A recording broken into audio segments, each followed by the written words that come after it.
नमस्कार दोस्तों, हम हमारे पुराने वीडियो में एप्लीकेशंस ऑफ ट्रिग्नोमेट्री के बारे में पढ़ चुके हैं। हम देख चुके हैं कि हमें ट्रिग्नोमेट्री को कहां और कैसे अप्लाई करना होता है और उस पर हमें क्वेश्चंस कैसे करना है, ये भी हम देख चुके हैं। तो अगर आपने वो वीडियो देख लिया है तो आज हम शुरू करने वाले हैं हमारी एनसीईआरटी की एक्सरसाइज। तो आइए शुरू करते हैं।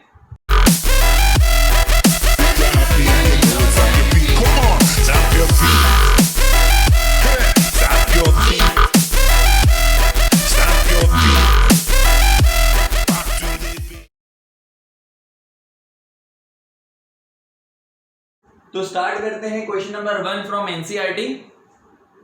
अब क्वेश्चन करने के पहले हम देख लेते हैं कि प्रॉब्लम कहाँ आती है। तो बेसिकली प्रॉब्लम कहाँ आती है आप लोग को मुझे पता है। जब भी अंग्रेजी के बड़े बड़े स्टेटमेंट, बड़े बड़े सेंटेंस देखने को मिल जाते हैं तो सब लोग का पसीना छूटने लगता है, राइट। एक तो सर मैथ्स वैसे ही इतना कॉम्प्लिकेटेड सब्जेक्ट है, ऊपर से उसमें भी इंग्लिश घुस जाती तो हमें तो क्वेश्चन ही नहीं समझ में आते। तो घबराने की कोई बात नहीं है। जैसे हमने लीनियर इक्वेशन वाले वर्ड प्रॉब्लम्स करे थे, याद है, उसी तरीके से हम इन स्टेटमेंट्स को टुकड़ों में तोड़ कर सॉल्व करते जाएंगे। ठीक है, तो क्या करना है, सबसे पहली चीज क्या याद रखनी है, कभी भी स्टेटमेंट को पूरा एक बार में नहीं पढ़ना है। स्टेटमेंट को छोटे छोटे टुकड़ों में ब्रेक करिए और उन टुकड़ों को सॉल्व करते जाएंगे। जैसे कि यहाँ पर हमने पढ़ा, a circus artist is climbing a 20 metre long rope. इससे एक बात दिमाग में बिठा लो कि एक रस्सी है जो कि 20 मीटर लंबी है। ठीक है, आगे बढ़ते हैं। Is tied from top of a vertical pole to the ground. जैसे ही वर्टिकल पोल आपने पढ़ा है तुरंत जाके डायग्राम बनाइए। डायग्राम बनाने के लिए हमें पता है कि एक हॉरिजॉन्टल लेना जरूरी है, मतलब भाई पोल हो या बिल्डिंग हो, जो भी हो वो किसी बेस पे ही होगी ना। तो यहाँ पर हमने एक बेस बनाया और जो वर्टिकल पोल है वो बना लिया। वर्टिकल पोल को हमने नाम दे दिया AB। वापस से क्वेश्चन पढ़ेंगे। Tied from a vertical pole to the ground. जो रोप थी वो top of the vertical pole से ग्राउंड तक बंधी हुई है। तो ये top of the vertical pole है और हमने ग्राउंड पे कोई भी एक पॉइंट ले लिया। इस पॉइंट को मैंने नाम दे दिया P। तो AP जो है वो रोप हो गई और हमें पहले ही दिया हुआ था जो रोप है, जो रस्सी है वो 20 मीटर लॉन्ग थी, तो हमने यहाँ पर 20 मीटर लिख दिया। आगे बढ़ते हैं। Find the height of the pole. जो हाइट है पोल की वो हमें निकालना है, तो इसे कोई भी वेरिएबल दे दो, x, y, z, ABCD कुछ भी दे सकते हो। मैंने h लिखा है। If the angle made by the rope with the ground is 30 degree, मतलब रोप और ग्राउंड के बीच का जो एंगल है वो 30 डिग्री है। ये वाला एंगल 30 डिग्री है। ठीक है, तो अब हम इस क्वेश्चन को सॉल्व करने शुरू करेंगे। बहुत सिंपल क्वेश्चन है, तो इसमें मैं आपको ऑब्जेक्ट और ऑब्जर्वर वाला फंडा नहीं बता रहा हूं। आगे वाले क्वेश्चन में हम उसको समझेंगे। इस क्वेश्चन में बस इतना सा ध्यान रखो, क्योंकि वर्टिकल पोल था तो ये 90 डिग्री पे ही होगा, राइट। तो ये एक छोटा सा राइट ट्रायंगल दिख रहा है। अब इस राइट ट्रायंगल में हमें हाइपोटेन्यूज पता है और एक एंगल पता है। कुछ भी नहीं करना है, बस ये देखो कि हमें पता क्या है। यहां से हमें हाइपोटेन्यूज 20 मीटर की पता है और हमें निकालना क्या है, h निकालना है। अब h जो है वो या तो परपेंडिकुलर हो सकता था या बेस हो सकता था, लेकिन हमने ट्रिग्नोमेट्री वाले चैप्टर में पढ़ा था जो हमारा रेफरेंस एंगल होता है उसको उसकी ऑपोजिट वाली साइड हम परपेंडिकुलर लेते हैं। तो h जो है वो परपेंडिकुलर है, हमने यहाँ पे लिख दिया परपेंडिकुलर इज h। तो कोई दो साइड्स के बीच में बात होती है हमेशा, यहाँ पे हाइपोटेन्यूज और परपेंडिकुलर के बीच में बात हो रही है। तो अब ध्यान देना, हाइपोटेन्यूज और परपेंडिकुलर कौन से ट्रिग्नोमेट्रिक रेशियो में आता है। सबसे पहला हमने पढ़ा था साइन थीटा जो होता है वो परपेंडिकुलर अपॉन हाइपोटेन्यूज होता है, राइट। तो P और H दोनों साइन थीटा में आ जाता है। अब हमें थीटा की जगह पे 30 रख देना है, तो ये हो जाएगा sine 30 is equal to P की जगह पे हमने H रखा एंड हाइपोटेन्यूज वाज 20। क्लियर। अब साइन 30 की वैल्यू आपको ट्रिग्नोमेट्रिक टेबल से याद कर लेनी है। साइन 30 की वैल्यू मुझे पता है 1/2 होती है। अब 1/2 is equal to h upon 20, यहां से क्रॉस मल्टीप्लाई करोगे तो 20/2 is equal to h and यहां से आपको मिल गया h is equal to 10 metre. तो height of your pole is 10 metre. बहुत ही सिंपल सा क्वेश्चन था, बिल्कुल घबराने की जरूरत नहीं है। बहुत सारे बच्चों का ये डाउट होता है, सर हमें पता कैसे चलेगा कि साइन थीटा लेना है, कॉस थीटा लेना है या टेन थीटा लेना है। यहाँ मैंने बिल्कुल क्लियर किया है, हमें दो साइड्स देखनी है, किन दो साइड्स की बात हो रही है। यहाँ हमें ट्राइंगल की हाइपोटेन्यूज दी हुई थी और हमें ट्राइंगल की परपेंडिकुलर निकालनी थी। तो बेटा हाइपोटेन्यूज और परपेंडिकुलर या तो साइन थीटा में आते हैं या कोसेक थीटा में आते हैं, तो हमने साइन थीटा ले लिया क्योंकि sine theta basic trigonometric ratio होता है। वैल्यू पुट करी, डायरेक्ट आंसर आ गया, राइट। अब देखते हैं क्वेश्चन नंबर 2। इसमें लिखा है a tree breaks due to a storm and broken part bends so that top of the tree touches the ground. इतना सारा हो गया, समझ में नहीं आ रहा। कहा था कि पूरा स्टेटमेंट नहीं पढ़ना है, तोड़ के पढ़ना है। तो सबसे पहले ट्री की बात हो रही तो बेटा डायग्राम में ट्री बना लो। हॉरिजॉन्टल तो बनाना ही पड़ता है। हमने यहाँ पर एक ट्री बना लिया, ट्री को हमने नाम दे दिया ए बी, राइट। आगे पढ़ो। It breaks due to storm, मतलब ट्री टूटा है किसी ना किसी पॉइंट से, हमने ले लिया इस पॉइंट से टूटता है ट्री, ठीक है, उस पॉइंट को हमने ले लिया सी। अब इसमें लिखा है the top of the tree touches the ground. तो जो टॉप ऑफ, डेफिनेटली अगर पेड़ यहां से टूटेगा तो, अगर ऐसा पेड़ था टूटेगा तो ऐसे ही गिरेगा, तो ये जो टॉप है वो कहीं ना कहीं इस ग्राउंड को किसी ना किसी पॉइंट पे टच करेगा। टॉप जो पॉइंट ए है वही पॉइंट यहाँ पे टच कर रहा है, तो मैं इस पॉइंट को ए डैश से डिनोट कर रहा हूं, ठीक है। अब क्या हुआ, ये ब्रोकन पार्ट यहाँ पे गिर गया और आगे लिखा है it makes an angle of 30 degree with it मतलब विद ग्राउंड, तो यहाँ पर हमने 30 डिग्री लिख दिया। आगे बढ़ते हैं। Distance between foot of the tree to the point where it touches the ground, मतलब फुट ऑफ द ट्री क्या था, बी था, और ग्राउंड पे किस पॉइंट पे टच कर रहा है, ए पे। इसके बीच का डिस्टेंस आपको 8 मीटर दिया हुआ है। अब हमें निकालनी है हाइट ऑफ द ट्री। अब हाइट ऑफ द ट्री निकालने के लिए एक बात समझना, आपको ए बी की लेंथ निकालनी है। अब ए बी की लेंथ कैसे आएगी, दो टुकड़ों में आएगी। आपको बीसी की लेंथ भी निकालनी पड़ेगी और आपको ये AC की लेंथ भी निकालनी पड़ेगी, क्योंकि ये टूटा वाला हिस्सा यहाँ पे गिरा है। अगर आपने इसकी लेंथ निकाल ली तो आपकी ये वाली लेंथ भी आ जाएगी, और इन दोनों को ऐड कर देंगे तो हमें हाइट ऑफ द ट्री मिल जाएगी। अब शुरू करते हैं क्वेश्चन को सॉल्व करना। फिर से वही सिचुएशन है, हमारे पास एक सिंपल सा ट्राइंगल है। ये ट्राइंगल को मैं फिर से बना लेता हूं। ये है मेरे पास CBA, है ना, राइट एंगल एट बी। इस ट्राइंगल में ये वाला एंगल 30 डिग्री है। रेफरेंस एंगल के ऑपोजिट वाली साइड परपेंडिकुलर होती है। ये यहाँ पे हाइपोटेन्यूज है और ये बेस है। आपको क्वेश्चन में बेस दिया हुआ है 8 मीटर और आपको हाइपोटेन्यूज और परपेंडिकुलर दोनों ही निकालना है। तो हाइपोटेन्यूज निकाल लो आप पहले या फिर परपेंडिकुलर निकाल लो, एक ही बात है। हम निकालते हैं परपेंडिकुलर। तो बेस और परपेंडिकुलर कौन से ट्रिग्नोमेट्रिक रेशियो में आता है, अगर आपको याद हो तो tan थीटा होता है परपेंडिकुलर अपॉन बेस। यहाँ पर थीटा की वैल्यू 30 है तो आप लिखोगे tan 30 is equal to perpendicular is BC and base is 8। tan 30 की वैल्यू होती है 1 upon √3 is equal to BC upon 8। यहां से आपको मिलेगा BC is equal to 8 upon √3। लेकिन आप इसको यहां पर नहीं छोड़ सकते, क्योंकि जब भी डिनोमिनेटर में इरेशनल टर्म मिलती है तो हमें उसे रैशनलाइज करना पड़ता है। रैशनलाइज करना हम पहले सीख चुके हैं। √3 से आपको मल्टीप्लाई भी करना पड़ेगा और डिवाइड भी करना पड़ेगा।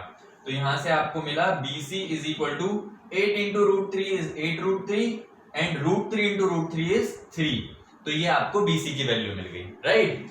अब आगे हम बात करते हैं, हमें हाइपोटेन्यूज भी निकालनी है। Hypotenuse what, AC। तो हाइपोटेन्यूज हमें कैसे मिल जाएगी बेटा, अच्छा अब यहाँ पे दो तरीके हैं। या तो आप दूसरा ट्रिग्नोमेट्रिक रेशियो लगा दो जिसमें हाइपोटेन्यूज और बेस आता हो, या हाइपोटेन्यूज परपेंडिकुलर कुछ भी, या फिर आप पाइथागोरस थ्योरम लगा के भी सॉल्व कर सकते हो। हम इजी वे कर लेते हैं। साइन थीटा लगा रहा हूं यहाँ पे। साइन थीटा होता है परपेंडिकुलर अपॉन हाइपोटेन्यूज।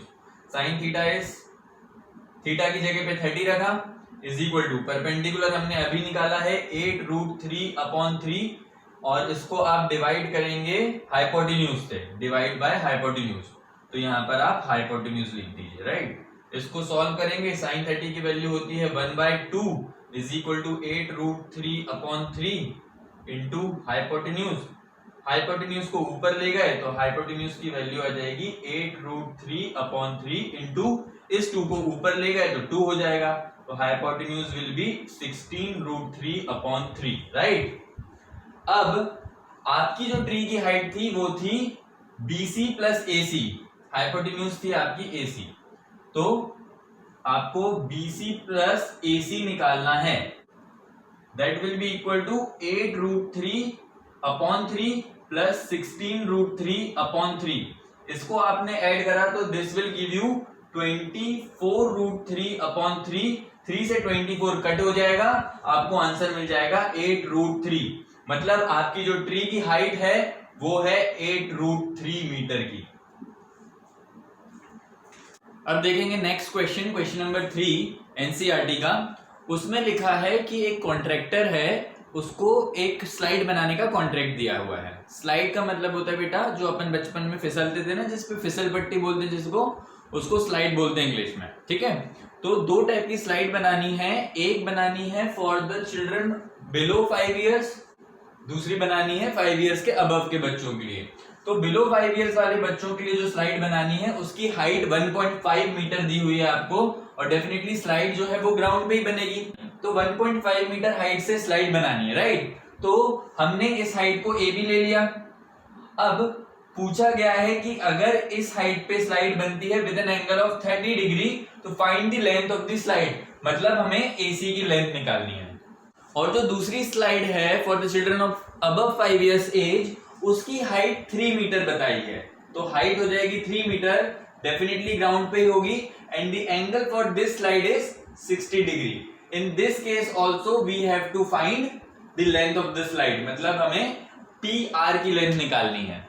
तो देख लेते हैं, जैसे हमने प्रीवियस क्वेश्चन करा था, हमारे पास एक राइट ट्राइंगल है, इस राइट ट्राइंगल में हमारे पास परपेंडिकुलर है और हमें हाइपोटेन्यूज निकालना है। तो डेफिनेटली साइन थीटा होता है परपेंडिकुलर अपॉन हाइपोटेन्यूज।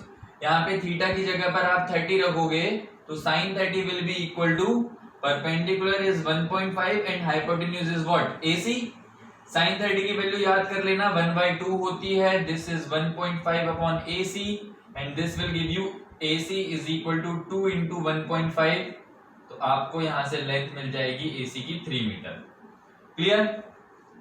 सेम इसमें भी हमारे पास एक राइट ट्राइंगल है, इधर पर अगर हमारे पास परपेंडिकुलर है और हाइपोटेन्यूज निकालनी है, सेम साइन थीटा हम लगाएंगे यहाँ पे P अपॉन H। यहाँ पर थीटा की वैल्यू 60 डिग्री है तो हम लिखेंगे sine 60 is equal to 3 upon hypotenuse is PR। Sine 60 की वैल्यू होती है बेटा √3 upon 2 is equal to 3 upon PR, और यहां से हमें PR मिल जाएगा 3 2 6 अपॉन √3। हम इसको रैशनलाइज करेंगे तो हमें मिला 6√3 अपॉन 3, 3 से 6 कट जाएगा तो PR की लेंथ हमें मिल जाएगी 2√3 मीटर। ठीक है, तो बहुत ही सिंपल सा क्वेश्चन है, बहुत सिंपल सा डायग्राम दिख रहा है। हमारे पास राइट ट्राइंगल है, इस राइट ट्राइंगल में बेटा बेस आपको दिया हुआ है जो कि BC है, दैट इज 30 मीटर, और आपको हाइट निकालनी है ट्राइंगल की जो कि वो परपेंडिकुलर है। तो परपेंडिकुलर हो गई हमारे पास AB, राइट। अब हमें एंगल दिया है 30 डिग्री तो हम लगाएंगे tan 30 जो कि परपेंडिकुलर अपॉन बेस होता है। tan 30 की वैल्यू याद कर लेना 1 upon √3 is equal to perpendicular is AB and base is 30।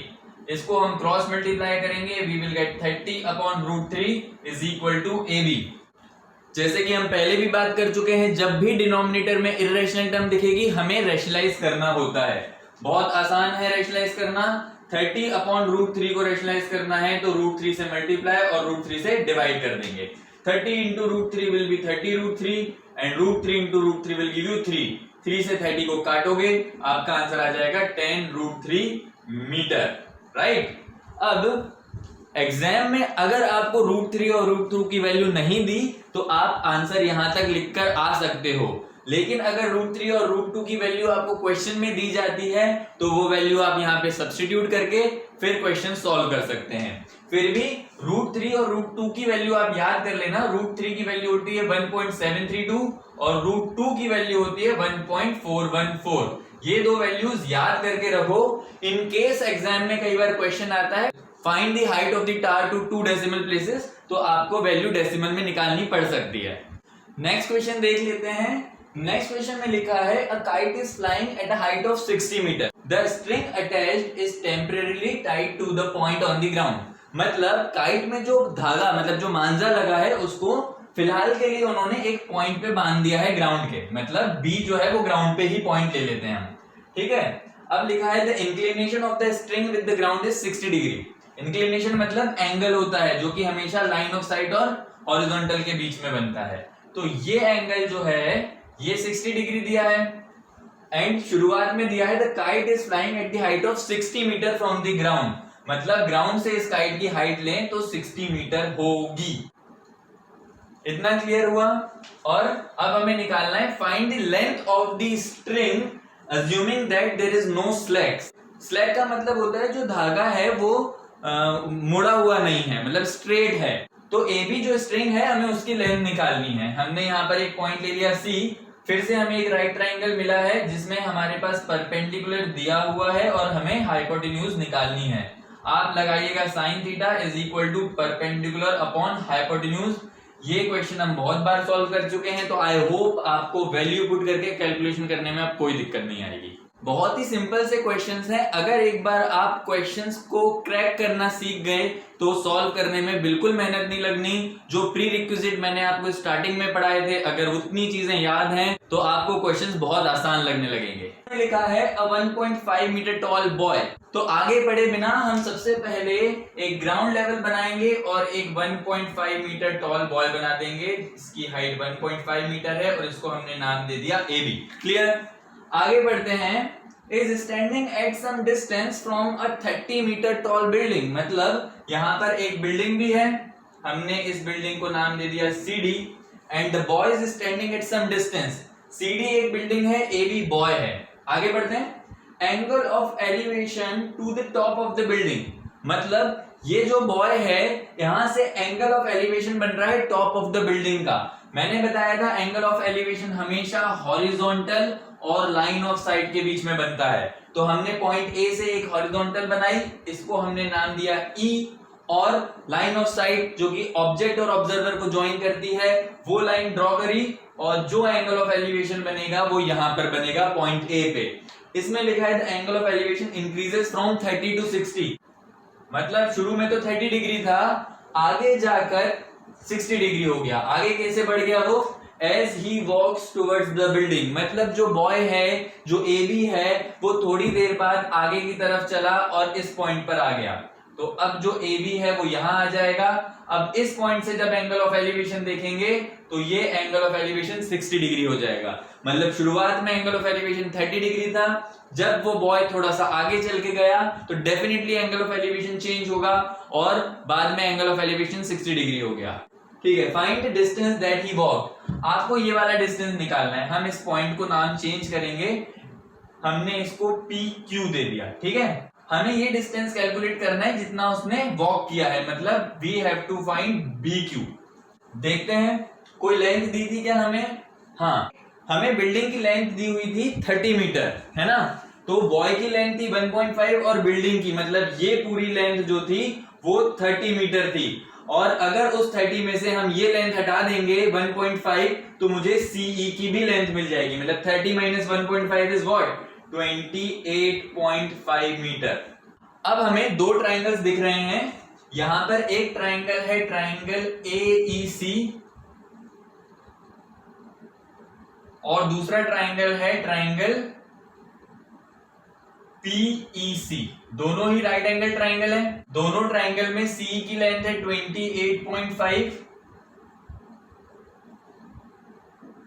और कुछ हमें पता है क्या? नहीं पता, लेकिन हमें निकालना क्या है? हमें ये निकालना है AP।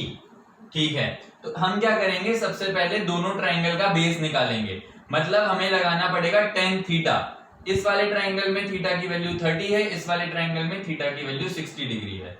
यहां पे हमने लगाया tan 30 is equal to perpendicular upon base, मतलब 1/√3 is equal to 28.5 upon AE। यहां से हमें AE की वैल्यू मिली 28.5 इंटू √3। ठीक है, इस ट्राइंगल में हम लगाएंगे tan 60 is equal to perpendicular upon base. tan 60 की वैल्यू होती है √3, perpendicular is 28.5 and base is PE। तो यहां से हमें वैल्यू मिली PE is equal to 28.5 upon √3। हमें रैशनलाइज करना पड़ेगा, तो हमने √3 से मल्टीप्लाई डिवाइड करा, यहाँ पे आ गया 28.5 √3 अपॉन 3। क्या 28.5 3 से डिविजिबल है? बिल्कुल है। 3 से काटेंगे तो 3 9 सा 27.5, 9.5 हमें पी मिल गया 9.5। अब हमें निकालना था एपी। ध्यान से देखें तो AP plus PE was equal to AE. यहां पर एपी की वैल्यू हमें चाहिए है, तो this will be equal to AE minus PE. Next question is question number 7। देखते हैं क्वेश्चन नंबर 7 में क्या लिखा है। From a point on the ground the angle of elevation of bottom and top of a transmission tower fixed at a top of 20 metre high building. ठीक है, अब बेटा इसको ध्यान से देखना।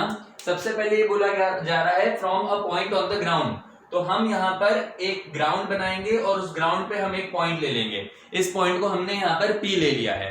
अब बात ये हो रही है, दो एंगल ऑफ एलिवेशन बन रहे हैं, एक बॉटम ऑफ द टावर और एक टॉप ऑफ द टावर। अब इसमें एक बात कॉमन सेंस वाली है बेटा, अगर पॉइंट P से एंगल ऑफ एलिवेशन बन रहा है तो जिस पॉइंट पे एंगल ऑफ एलिवेशन बन रहा है वो डेफिनेटली पॉइंट P के ऊपर होगा। अगर हम टावर इसी ग्राउंड पे बना देते हैं, मान लेते हैं ये मैंने टावर बना दिया, A B is the tower, तो इसका जो बॉटम है B और इसका जो टॉप है A, इसके दोनों के एंगल ऑफ एलिवेशन P से तो निकल नहीं सकते, क्योंकि एंगल ऑफ एलिवेशन हमेशा ऊपर की तरफ बनता है। तो क्वेश्चन में आगे लिखा है जो टावर है वो फिक्स्ड है एक दूसरी बिल्डिंग पे। इसमें लिखा है transmission tower fixed at the top of 20 metre high building. तो हमें क्या करना है, सबसे पहले हमें एक बिल्डिंग बनानी है। तो यहां पर मैंने एक बिल्डिंग बना ली, इस बिल्डिंग को नाम दे दिया मैंने AB। अब इस बिल्डिंग के ऊपर एक टावर फिक्स्ड है, तो इस टावर को हमने नाम दे दिया AC। So AC is the tower and AB is the building. Question में दिया है the height of the building is 20 metre high, तो AB की हाइट दी है 20 मीटर और जो एंगल ऑफ एलिवेशन बन रहा है वो top and bottom of the tower बन रहा है। टॉप ऑफ द टावर मतलब AC टावर था, तो टॉप ऑफ द टावर हो गया C और बॉटम ऑफ द टावर हो गया A। ये दो एंगल ऑफ एलिवेशन की बात हो रही है क्वेश्चन में। अब एंगल ऑफ एलिवेशन कितना दिया है देख लेते हैं, 45 और 60 डिग्री दिया हुआ है। तो डेफिनेटली बेटा छोटा वाला जो एंगल है वो 45 डिग्री होगा और जो बड़ा वाला एंगल है वो 60 डिग्री होगा। ये बन गया हमारा डायग्राम। इसमें सबसे इंपॉर्टेंट पार्ट डायग्राम बनाना ही होता है। अगर आपने डायग्राम सही बना लिया तो क्वेश्चन बहुत आराम से सॉल्व कर सकते हैं। पता ही हमें ट्रिग्नोमेट्रिक रेशियो लगाना होता है। तो डायग्राम बनने के बाद जैसे मैंने पहले बताया था, हमें दो राइट ट्रायंगल्स मिलते हैं। कोई भी बिल्डिंग या कोई भी पोल हमेशा वर्टिकल होता है, तो हम इस केस में 90 डिग्री अज्यूम करके चलते हैं अगर क्वेश्चन में ना भी दिया हो तो। अगर क्वेश्चन में लिखा होता है कि पोल या बिल्डिंग टिल्टेड है तब हम उसे 90 नहीं लेंगे, और अगर कुछ भी स्पेसिफाई नहीं किया गया है तो हम हमेशा 90 डिग्री का एंगल अज्यूम करके चलेंगे। हमें फाइंड क्या करना है वो भी देख लेते हैं। Find the height of the tower. हमें हाइट ऑफ द टावर मतलब AC निकालना है। मैं AC को H बोल देता हूं, ठीक है। अब जैसे कि हमने पहले देखा है, हमें दो ट्राइंगल मिलते हैं। यहाँ पे हमें एक ट्राइंगल मिल रहा है ट्राइंगल ABP और दूसरा ट्राइंगल मिल रहा है हमें ट्राइंगल CBP। बस इतना ध्यान रखना है कि सिर्फ राइट ट्राइंगल लेना है। ये जो बीच वाला ट्राइंगल है APC वो हम नहीं लेंगे क्योंकि उससे हमको कुछ मिल नहीं पाएगा। तो यहाँ पर ये 90 डिग्री है और ये 90 डिग्री, ठीक है। अब ये वाले ट्राइंगल में 45 डिग्री का एंगल मिल रहा है और इसमें 60 डिग्री का एंगल मिल रहा है। ये जो पूरी हाइट है बेटा BC जो है वो H+20 है और AB जो है वो सिर्फ 20 है, ठीक है। अब इसमें ध्यान देना, जब दो ट्राइंगल्स दिए होते हैं तो हम एक ट्राइंगल से एक चीज निकालते हैं और फिर दूसरे ट्राइंगल से दूसरी चीज। देखते हैं कैसे। हमें एक्चुअली H चाहिए है, तो इस वाले ट्राइंगल में तो हमारे किसी काम की चीज है ही नहीं, मतलब H जो है वो दूसरे वाले ट्राइंगल से मिलेगा हमें। लेकिन हमें यहाँ पर तीनों में से कोई भी साइड नहीं दी हुई है, तो हम ये देखेंगे कि इन दोनों ट्राइंगल में कौन सी साइड कॉमन है। तो मुझे दिख रहा है BP जो है वो दोनों ट्राइंगल्स में कॉमन है, तो मैं पहले वाले ट्राइंगल से BP की लेंथ निकालूंगा और दूसरे वाले ट्राइंगल में यहाँ पर पुट कर दूंगा। उसके बाद मुझे दूसरे वाले ट्राइंगल में दो साइड्स मिल जाएंगी, मतलब एक साइड मिल जाएगी और एक मुझे निकालनी है। फिर हम हमारे ट्रिग्नोमेट्रिक रेशियो लगा के निकाल लेंगे। टेंशन लेने की कोई बात नहीं है, अभी हम क्वेश्चन करेंगे तो आपको समझ आ जाएगा। तो सबसे पहले वाले ट्राइंगल में हम ट्रिग्नोमेट्रिक रेशियो लगा देते हैं। इतना हमें पता है कि जो साइड कॉमन है दोनों ट्राइंगल में वो हमें निकालनी पड़ेगी। तो यहाँ पर जो BP है ये इस ट्राइंगल का बेस है और AB जो है वो इस ट्राइंगल की क्या है, हाइट है, मतलब परपेंडिकुलर है। तो परपेंडिकुलर और बेस मुझे पता है tan थीटा में मिलता है मुझे, तो यहाँ पर हम लगाएंगे tan थीटा जो कि होता है परपेंडिकुलर अपॉन बेस। थीटा की जगह पर आप 45 रख देंगे। tan 45 is equal to perpendicular is 20 and base is what BP. tan 45 की वैल्यू 1 होती है, 20 अपॉन बीपी हमने ऐसे लिख दिया। इसको आप क्रॉस मल्टीप्लाई करेंगे तो यहां से आपको मिल जाएगा BP is equal to 20 metre. Clear है? इसमें तो आई सपोज कोई डाउट नहीं होगा। अब दूसरे ट्रायंगल में लगा के देखते हैं, ट्रायंगल बीपीसी में। तो यहां पर भी हम tan थीटा ही लगाएंगे जो कि परपेंडिकुलर अपॉन बेस होता है। यहां पर जो थीटा है वो 60 डिग्री है तो हम लिखेंगे tan 60 इज इक्वल टू, यहां का जो परपेंडिकुलर है बेटा वो सेम मत लिख देना, इस ट्रायंगल का परपेंडिकुलर अलग है, इस ट्रायंगल का परपेंडिकुलर अलग है। तो इसका परपेंडिकुलर हो जाएगा BC जो कि है h प्लस 20 अपॉन बेस बेटा BP ही है, BP अभी हमने निकाला था 20 है ना, अभी वैल्यू पुट करेंगे। tan 60 की वैल्यू होती है √3, this is h plus 20 upon BP, right. तो BP की वैल्यू आपने रख दी 20, इसको आप यहां क्रॉस मल्टीप्लाई कर देंगे तो आपको मिलेगा 20 √3 is equal to h plus 20। यहां से h की वैल्यू आ जाएगी 20 √3, इस 20 को इधर ले जाओगे तो यहाँ -20 हो जाएगा। 20 हम ले लेंगे कॉमन, अंदर बचेगा √3 - 1। तो ये आ गई बेटा हमारे h की वैल्यू। आपके एनसीईआरटी में यहीं तक सॉल्व किया हुआ है, लेकिन मैंने पहले भी बताया था अगर हमें सॉल्व करना हो आगे तो हम √2 और √3 की वैल्यू याद करके चलेंगे और वो हम सब्स्टिट्यूट कर सकते हैं। √3 की वैल्यू होती है 1.732, इसको आप यहां पुट कर सकते हैं और फिर आगे कैलकुलेशन कर सकते हैं। नेक्स्ट क्वेश्चन करते हैं। नेक्स्ट क्वेश्चन है क्वेश्चन नंबर 8, ठीक है। तो चलिए क्वेश्चन नंबर 8 पढ़ लेते हैं एक बार। इसमें लिखा है statue 1.6 metre tall stands on the top of a pedestal. तो बेटा यहाँ पे पेडिस्टल वर्ड आ गया। बहुत सारे बच्चे यहाँ पे दम तोड़ देते हैं कि ये पेडिस्टल क्या है। तो बेटा पेडिस्टल कुछ नहीं होता, एक ग्राउंड है, ग्राउंड पर एक पिलर टाइप का होता है। अगर आपने स्टैच्यू देखी हो तो स्टैच्यू कई बार एक पिलर के ऊपर बनी होती है, तो जो पिलर होता है उसको हम पेडिस्टल बोलते हैं। तो यहाँ पर दिया हुआ है एक statue is standing on the top of a pedestal. तो मैं पेडिस्टल को ए बी बोल रहा हूं और इस पेडिस्टल के ऊपर एक स्टैच्यू है, ठीक है। ये जो स्टैच्यू है इसको मैंने नाम दे दिया AC, ठीक। अब इसमें लिखा है स्टैच्यू 1.6 मीटर टॉल, मतलब ये जो स्टैच्यू है इसकी जो हाइट है वो 1.6 मीटर दी हुई है। आगे लिखा है the angle of elevation of top of the statue is 60 degree.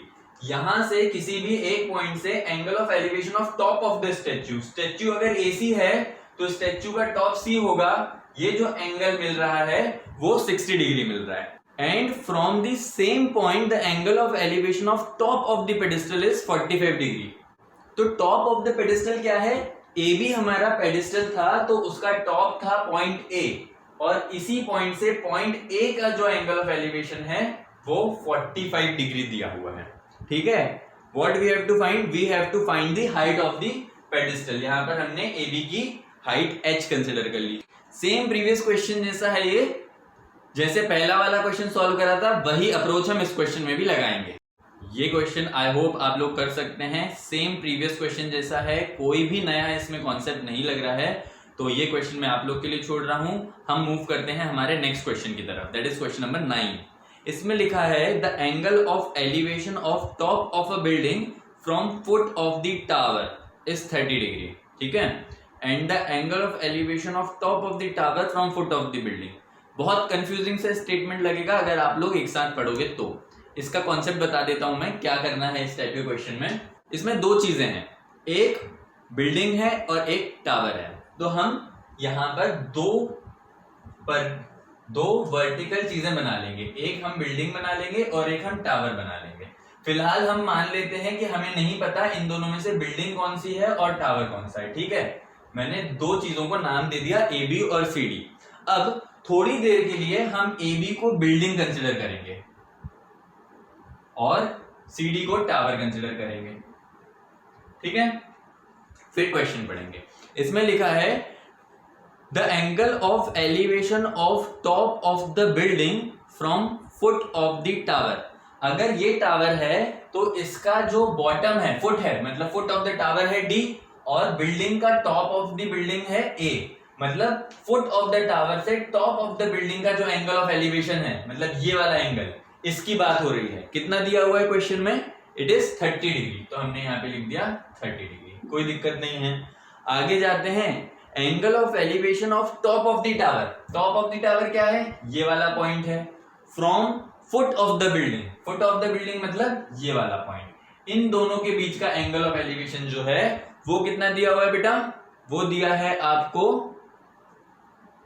60 degree, तो ये दिया है आपको 60 डिग्री। ठीक है, अब आपको निकालना है if the tower is 50 metre high, इसकी हाइट आपको 50 मीटर दी है, find the height of the building. आपको इस बिल्डिंग की हाइट निकालनी है, इसे मैं h बोल देता हूं। ठीक है, अब मैंने आपको बोला था कि थोड़ी देर के लिए अज्यूम कर लीजिए कि ये बिल्डिंग है और ये टावर है।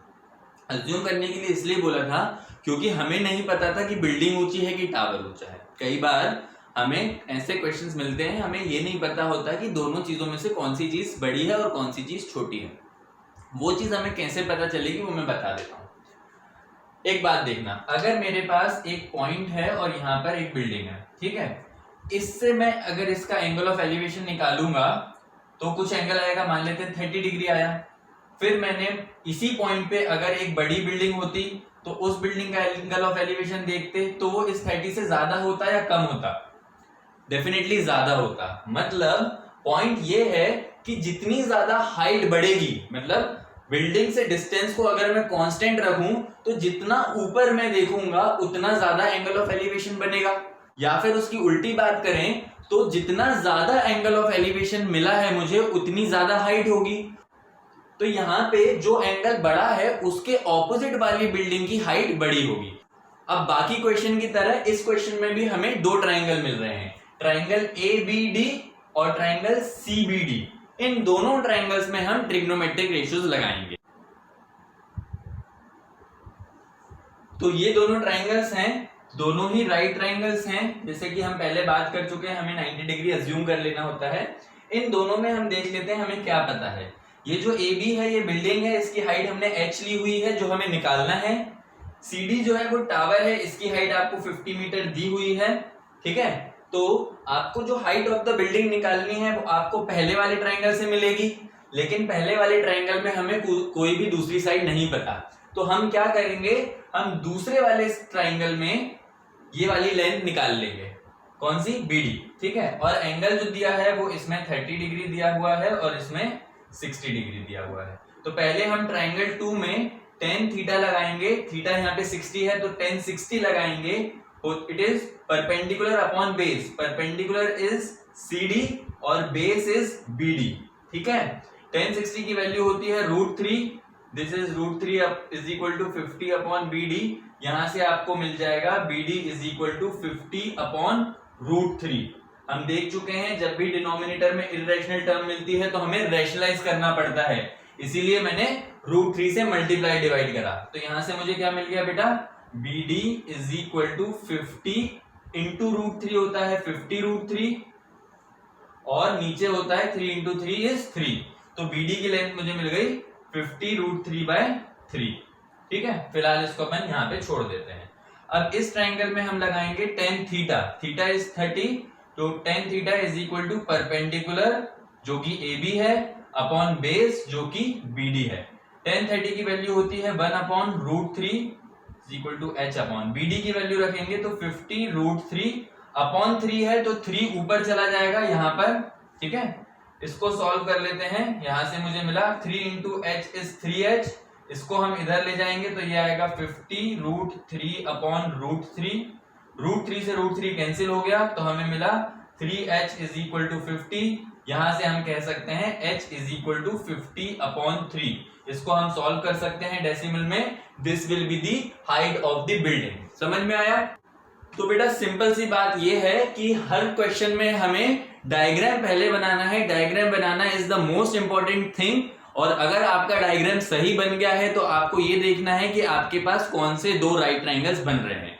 जो भी दो राइट ट्रायंगल्स बन रहे हैं उनमें हमें ट्रिग्नोमेट्रिक रेशियो लगाने होते हैं। और ट्रिग्नोमेट्रिक रेशियो कैसे लगाने होते हैं, ये देख के लगाने होते हैं कि हमारे पास क्या अवेलेबल है और हमें क्या निकालना है। ठीक है, तो एक ट्रायंगल से हम एक वैल्यू निकालकर दूसरे ट्रायंगल में पुट करते हैं और हमारी रिक्वायर्ड वैल्यू कैलकुलेट कर लेते हैं। सिंपल सा फंडा है। ओके।